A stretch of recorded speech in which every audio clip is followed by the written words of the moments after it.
All right, Peter, talk to me about this. I mean, the University of Michigan actually told their students that the most important indication of bias is your own feelings, whether or not you're aware of what your feelings are, and they were actually told to report other students based on other students' feelings. What do you make of this?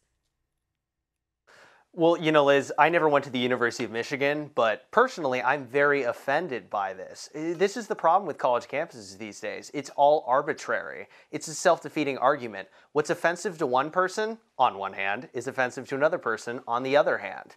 Who is there to say, at a public university funded by the taxpayers, what is offensive and what is not? I mean, there are clearly things, if someone's being openly racist, doing something illegal, of course, you need people to go out and take care of that. But just people saying casual phrases, I mean, I consider myself to be a pretty tolerant, progressive person. I live in LA.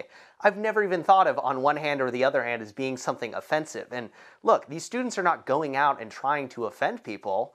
They're just saying normal phrases that people use on a day-to-day basis. 99% of America would probably agree with you and me that that is not something that's offensive. There are things that are, but this, I mean, it's absolutely ridiculous. There's nothing else to say to that. No, I agree. I agree. I mean, if that makes me an ableist, then I suppose so be it, because I use that phrase all of the time. The other thing that's so Orwellian to me about these bias response teams is they won't actually publicize any sort of standards about what kind of speech is appropriate and what kind of speech they constitute as some kind of infraction. I mean, asking the very simple question, well, what is a bias incident? Which should be a fair question for students to ask if they're told to avoid bias incidents.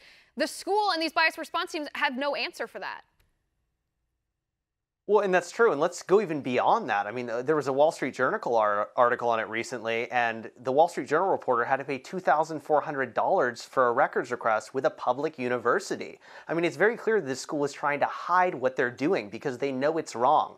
But here's the problem. Administrators, professors, everyone else, by the way, that are all on the taxpayer dime, look, these people are capitulating to these students. It's literally the inmates running the asylum. This is at every school across the country. And if this was at a private university, I could say I disagree with it, but a private university can sort of do whatever they want to. But to use the police in a punitive way, I mean, this is like the Gestapo. This is ridiculous. I mean, this is, Orwellian is a perfect word to describe it. There's literally no other way to describe it other than Orwellian. You're completely correct on it. I mean, this is double think and double speak, and it's 1984 all over again with this.